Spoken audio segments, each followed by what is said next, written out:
Episode 13. Questions for Lars, Q4L, Season 1.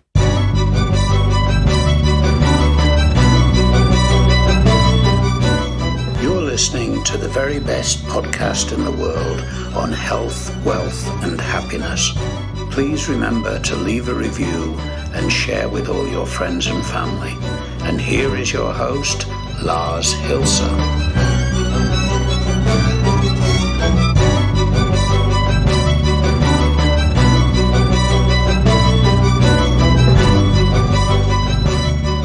Good morning, good evening, good night, ladies and gentlemen, boys and girls, dear listeners, dear friends, dear relatives, dear L's and G's and B's and T's and Q's and I's and dots and dashes. I ain't mentioned that one in a long time.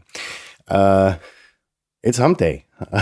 And as I threatened you earlier, this is the season 1 of Questions for Lars, short Q4L, because I have been getting inquiries.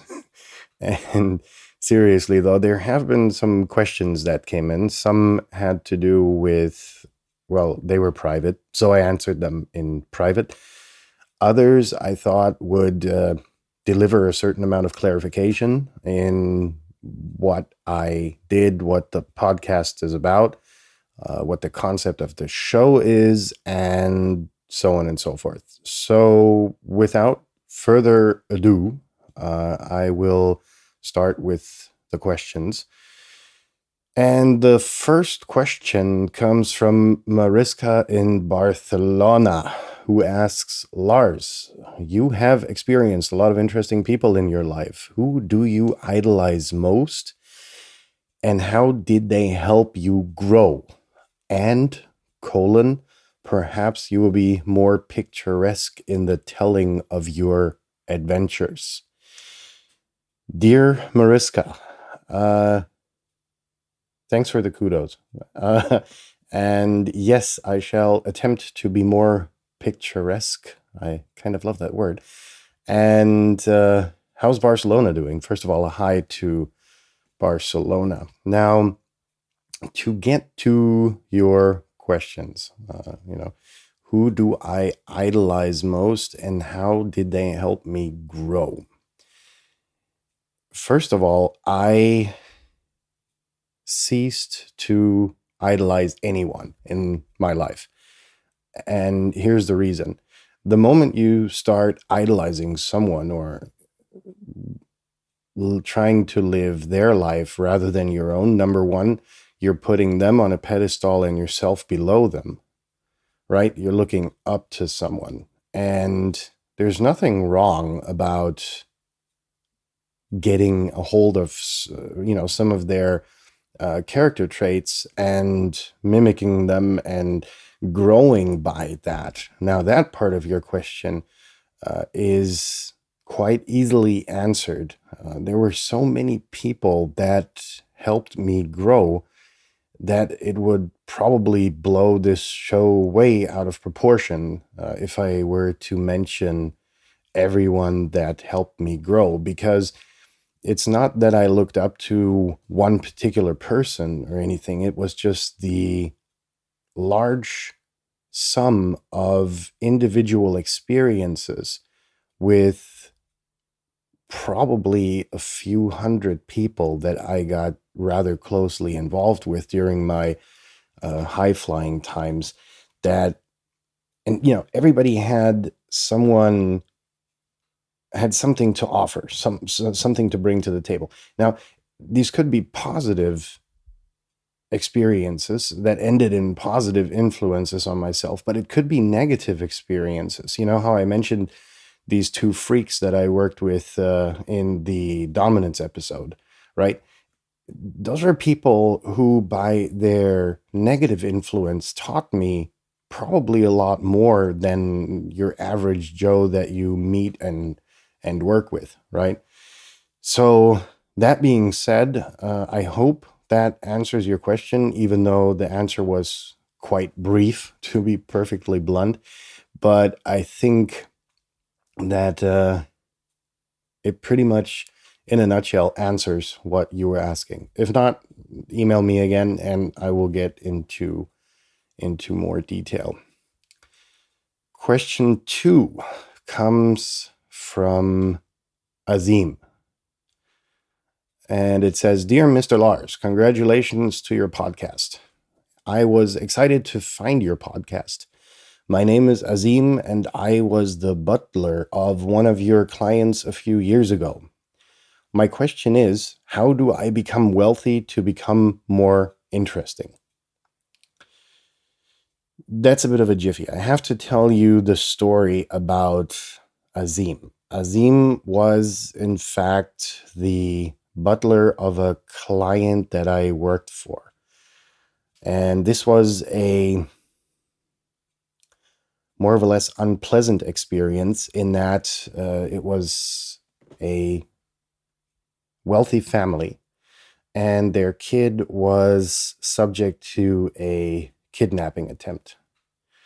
Now, I had been put in touch with the father of that kid through a lawyer that we both were mutually acquainted with, due to the fact that I was very open in being interested in the human mind. And I had told the lawyer at a lunch that we had that I was experimenting with lucid dreaming to eradicate traumatic experiences from the human mind. And obviously this got relayed to the client, and the rest is history. Now, Azim was actually a butler for this father of the kid who was subject to a kidnapping attempt. And Azim was really a really diligent person. Very, in touch with himself, the environment, very observant, and just a very interesting person to be around. Very humble, very dutiful, just an interesting person. It's like you have people that are very interesting. And Azim, thank you so much. I don't know what you've been doing, man. This has been so many years. And I'm so glad that you somehow found the podcast and actually found the time to reach out and answer questions. Now, the question Azim asked is, how do I become wealthy to become more interesting? And I think we have to differentiate here, because wealth and interesting, it may even be a contradiction in terms, simply because I've met so many people who were wealthy that were anything but interesting. They were lame, they were paranoid, they were, just boring. And then there were, not poor people, because everybody's rich in a sense, right? But poor people in a monetary sense. For instance, really in my youth, we spent a lot of time at a local river where there was this weird dude who was living on a sailboat, and didn't have a mast, and it didn't have a sail on it. Well, he had that stored somewhere, but the boat was just in some marina where he paid a little bit of rent, and just by, just doing handyman work, really, he was a mason. And this dude was, despite the fact that he was, and he was quite frank about it, so I'm going to be as well. This dude was ugly like a motherfucker. I mean, crooked teeth, shitty hair, really, usually drunk. But that guy had read so many books and had seen so much of the world, which he was capable of telling. Now, you would sit down with this guy around a campfire or the wood stove that he had on his boat, and you would sit there and talk and boom, it was like 8, 9, 10 hours were gone. 5 bottles of wine were emptied, and everybody was laughing their asses off because the stories that he was telling were just so funny. And however, they were not only funny, but they were also quite deep. So he managed to kind of put together the two, and it was just really an interesting person. But uh, he was just doing handyman jobs. He was an artist at his profession. I mean, this guy could lay bricks. Wow, like nobody probably today can. However, that is nothing that is really there's no real request for it. But anyhow, long story short, wealth doesn't make you more interesting, Azim.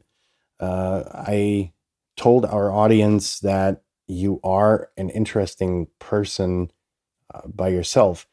And what I did notice was that upon your question and thinking about how to answer it, was that I did spend an inadequate amount of time on the wealth pillar of the podcast. So thanks for making me aware of that. However, for fairness, do please stay tuned. There will be more answers and more details about the wealth aspect. I shall focus more on it.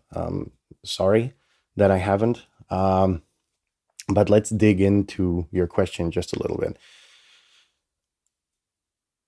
Now, you become wealthy by working your ass off, usually, or you find a niche that can and has to be a void in the market that has to be filled very quickly, or you create a desire for a product that you have, and the desire kind of is woken in everyone, and everybody needs your product, and you sell millions and billions of them, and you become wealthy that way. And that's the part of monetary wealth, right? In yesterday's episode, I mentioned that health is another aspect of wealth. Sorry, because you want to kind of have as much time as possible with the fruit that is your wealth that you accumulated. Now, in the job you're doing, it is just, how good are you? How professional are you? I can imagine, I don't know if you're still with the same employer. If not, you are very professional and probably in that field, one of the most professional people I've ever worked with, to be perfectly blunt.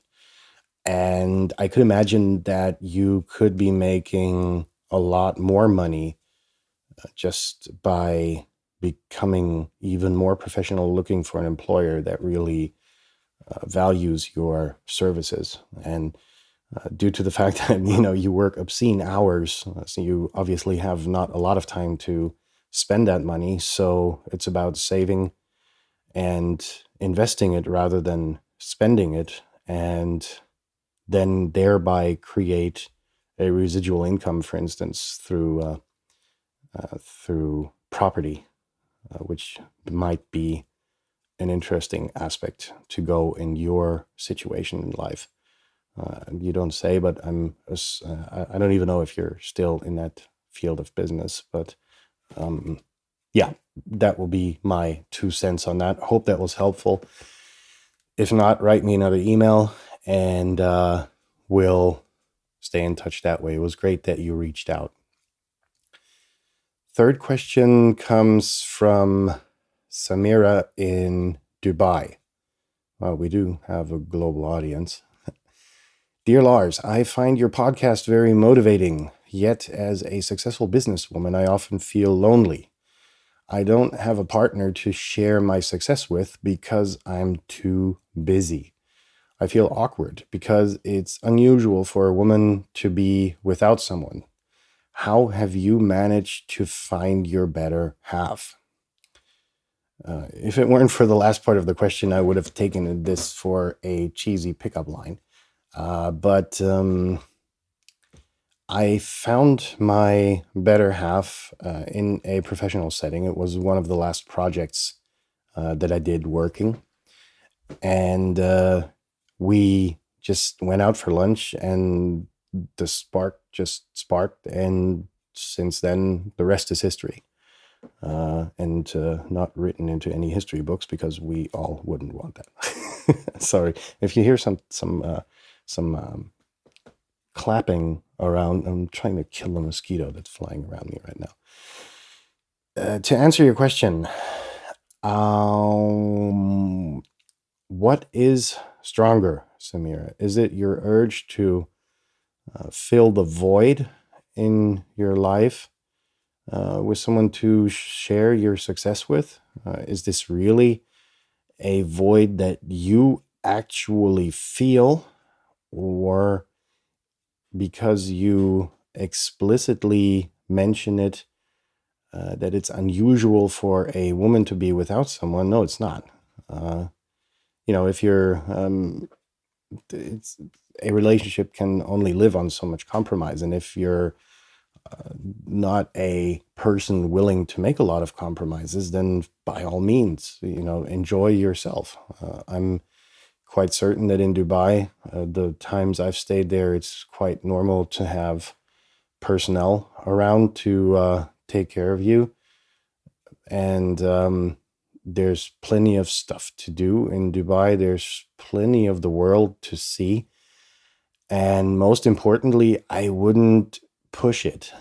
I wouldn't push searching for a partner, never, because then you go into all of these ugly compromises, and the relationship is just, I don't know, it's not really a relationship. It's just a construct of compromises rather than an actual being together and growing together and actually, changing the world together. I think that's what it boils down to. And if there is no changing the world together, then by God, or whomever you believe in, change the world by yourself. There's enough to do. Make the world a better place. You don't necessarily need anyone by your side. It makes life better, sure, but I wouldn't go and compromise too much in favor of having a relationship. What else? Okay, yeah. Another question that I'm trying to answer is your desire for success so strong that no one else has room in your life? I think that kind of goes, it was a note I made, but I kind of went ahead and answered that for you. So I hope that I was able to answer your question. And let me know if that was the case. If not, please, as always, feel free to reach out further. Bruno writes, I'm a serial entrepreneur from Brazil and watch a lot of YouTube for educational purposes. Why is there only audio and no video of your exciting stories? Sorry. An interesting question, Bruno. This is just myself getting in my own way. And here's the reason. In this current life that I lead, I'm busy with a lot of shitty stuff. We have quite a big household, and we have deliberately stayed away from hiring personnel to take care of us. So since I'm at home all day and my better half is out working her ass off, a lot of the stuff that has to be done around the house is left with me. This goes for in the house. This goes for the property that we have. This goes for pretty much everything that has to be done here. Now, I was like you, watching shitloads of YouTube videos, and I always was spending a lot of time in front of the screen. Then came the advent of the iPad, so you could conveniently set your iPad wherever you were and kind of entertain you as well. But what I noticed was when podcasts started to have their revival was that you are always distracted by the visual aspect that you have to a video that you're watching.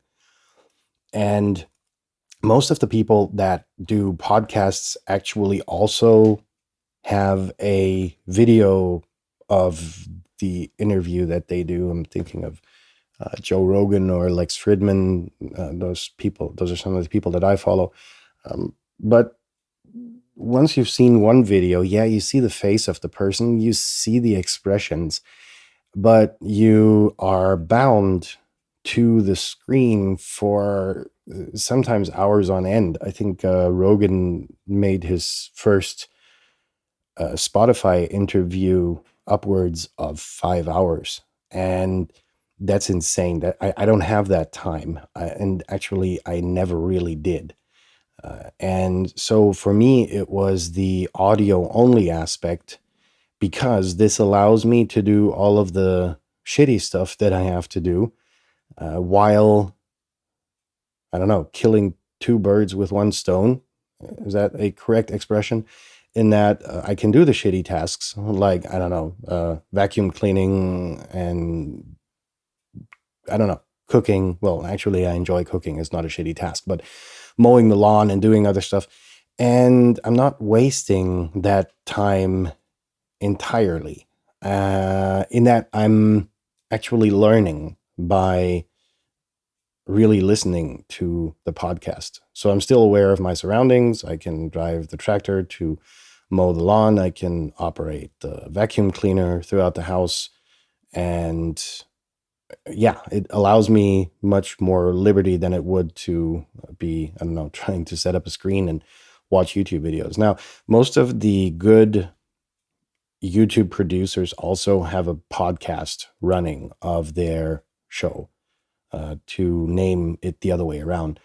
And that just gives you ample opportunity to kind of move away from YouTube, because it just, yeah, like I said, frees up so much time. Plus, another benefit is you don't get the shitty commercials on YouTube. So most podcasters have sponsors in the beginning and the end of the episode, or sometimes in the middle. And that's okay. You know, rather than having to wait for the video, you can actually skip the sponsor frame segment in the beginning and the end of the podcast, obviously. So thanks for the kudos on the exciting stories, or, well, I'd rather call them adventures. And hope I was able to answer your question. Last but not least, writes Duncan, well, if I could only do this British accent that David does so well in the beginning of the show. My tube was just pulling into Victoria Station in London when I heard you speaking about your past lives. What do you mean by that? I'm curious because you have mentioned that repeatedly now. Duncan, I am going to take a cigarette break to think about your question and be right back for you. Man, that was good. Duncan, thanks for your question. Somehow fond memories of Victoria Station come up. That being said, my past lives, and there were quite a few, so let me go into a little bit of detail. It's pretty much public record that I was born and raised in a small village in Germany. And on my 10th birthday, my dad was a soldier for the German army. And on my 10th birthday, we were stationed to the United States, where I spent 4 years of my life.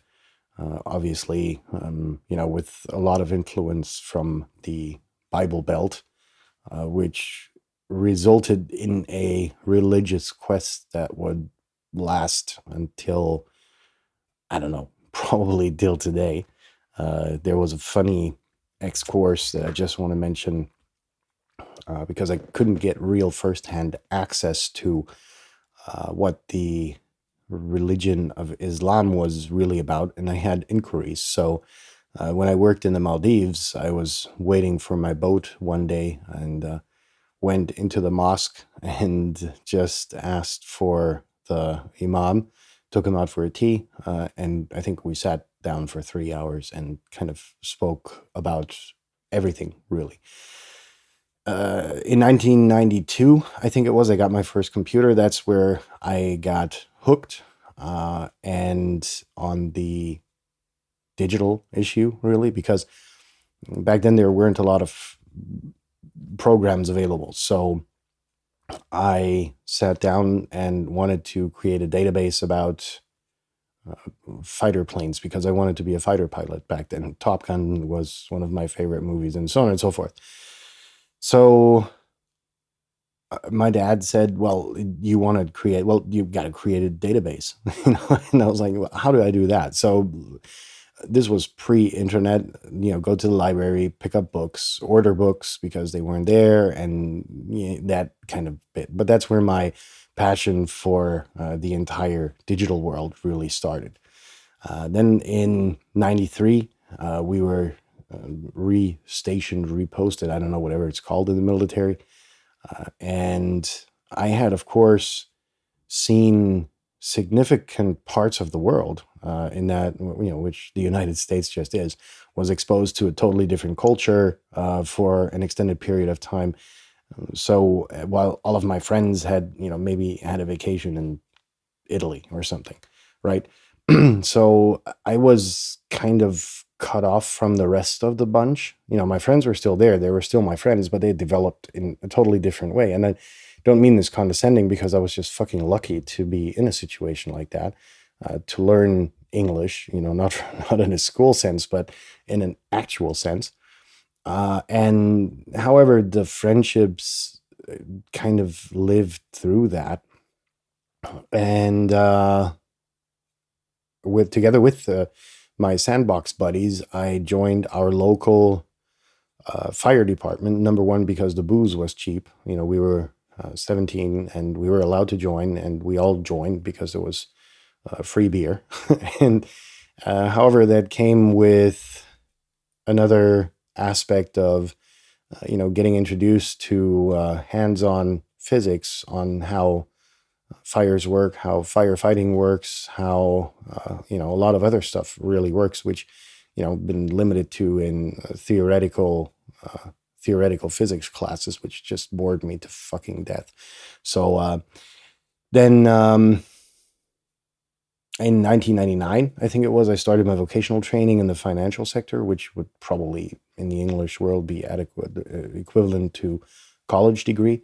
Until that time, I had a roller coaster ride of a school career, if you will, because when we came back from the States, it was like drugs and alcohol and women were so much more important than paying attention in school. Plus, I was very gifted in that I was always able to solve the problems that I was confronted with, but in a way that didn't necessarily go in line with the ways that the schools wanted to have the problems solved. So that was a bit of a contributing factor to my school roller coaster career, which ended me up in that insurance bit. And I then joined a very large insurance and financial company, worked for them for a few years, and did start to notice that I really suck at corporate politics. I just wasn't, didn't have the time to play the corporate politics games. So things happened, and I said, okay, fuck the system. I'm going to go back to my roots, which was the digital world. I felt much more comfortable there and really saw a disastrous but very financially interesting sector in the internet. And the internet that I saw had so many points of improvement that I spent probably north of 16 hours, 17 hours a day just working, trying to find ways to improve the web. And the one thing I didn't think about that was probably one of the most stupid decisions in my life was that you need clients. Nobody really told me about that. It was easy picking up clients for insurance and finance products because you had them there and they need them. But the stuff that I was developing people didn't know that they needed it, but they needed it badly.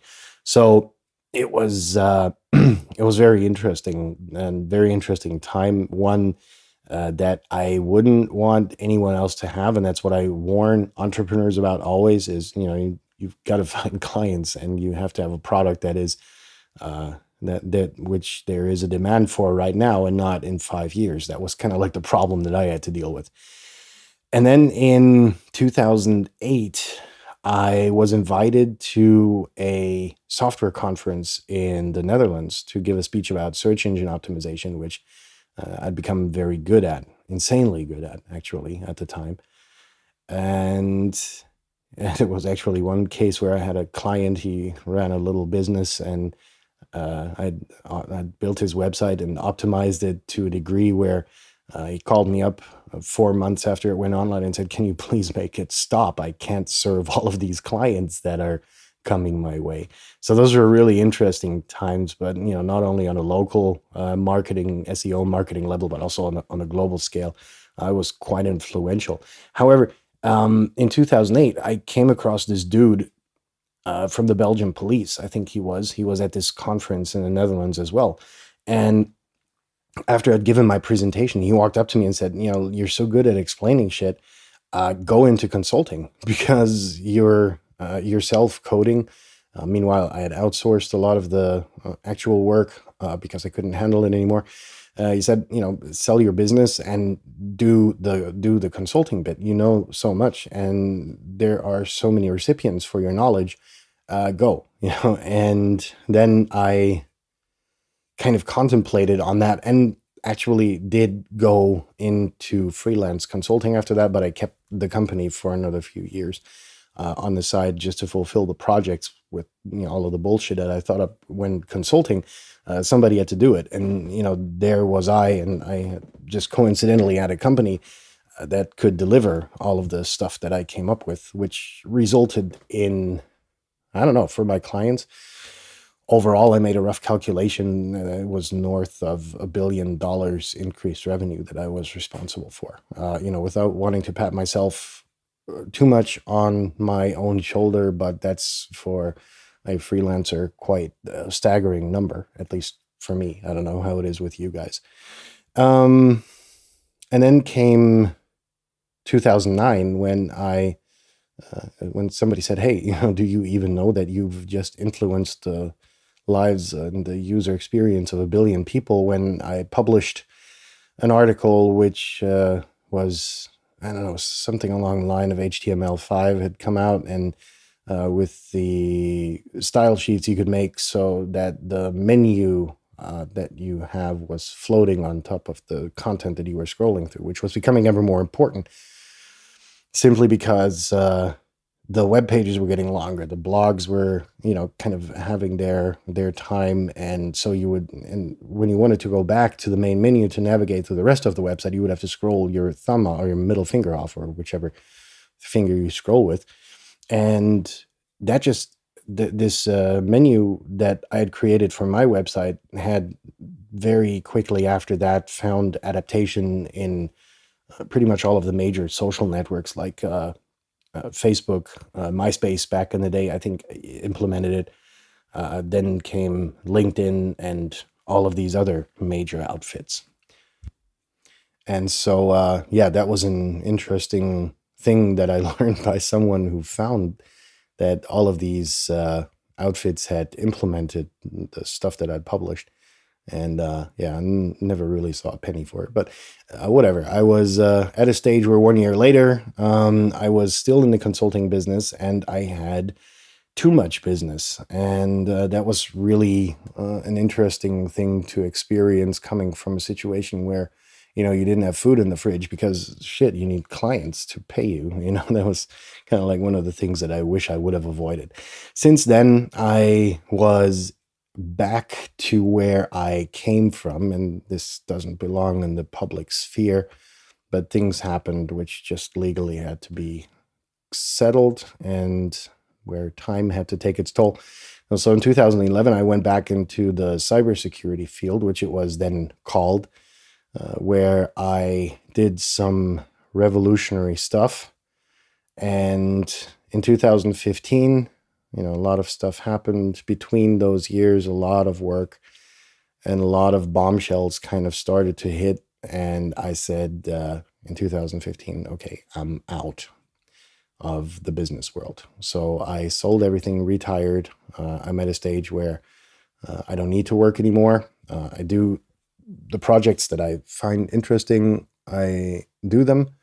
If the project isn't appealing to me, I'll kindly send a client on their way to find somebody else to take care of it. And after retirement, or with the last project, I kind of found my better half, and we then moved into, we have this big farm, like I said, in the center of Germany, and we have a lot of room, so we created the Airbnb, which I already mentioned. And ever since, I've been running that. I've been taking care of the house, doing projects that I find funny, like this podcast. And now we're in 2020. And in a nutshell, those were the lives that I was talking about. Now, we have to clarify that for each and every one of them. You have to develop a degree of passion, because otherwise it just won't work, right?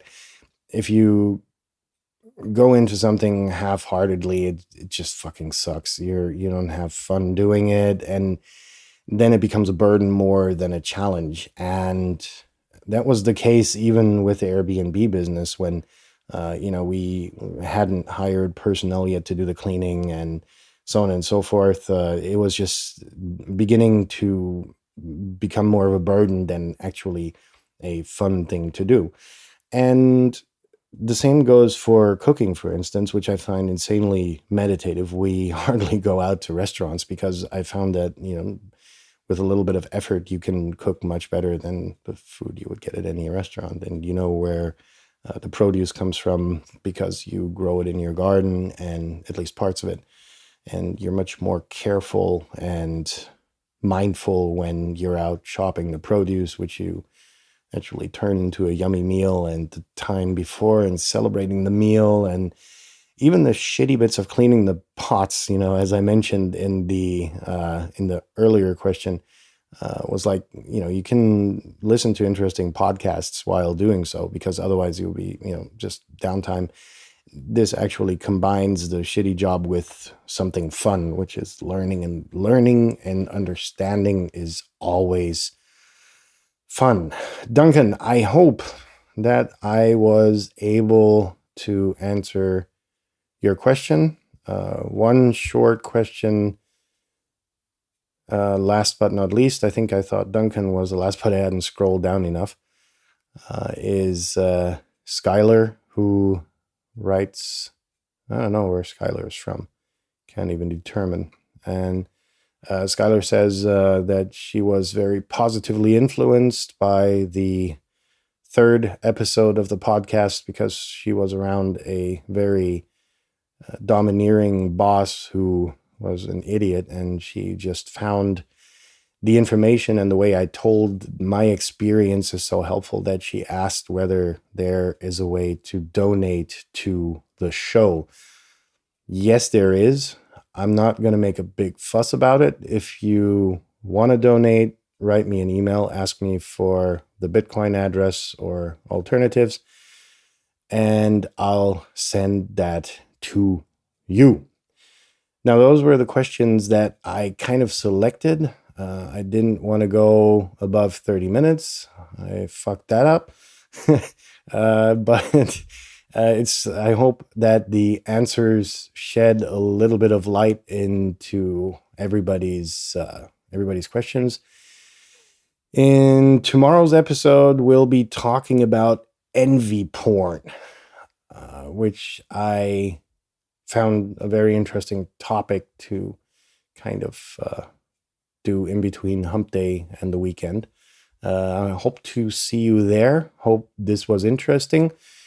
If you have questions and comments, as always, please email the very best podcast in the world at gmail.com. And if enough questions come together again, I will do a season 2 of the Q4L format. Until tomorrow, I wish you a good night, a successful day, and a good morning, wherever in the world you are. Stay tuned. See you tomorrow. Peace out.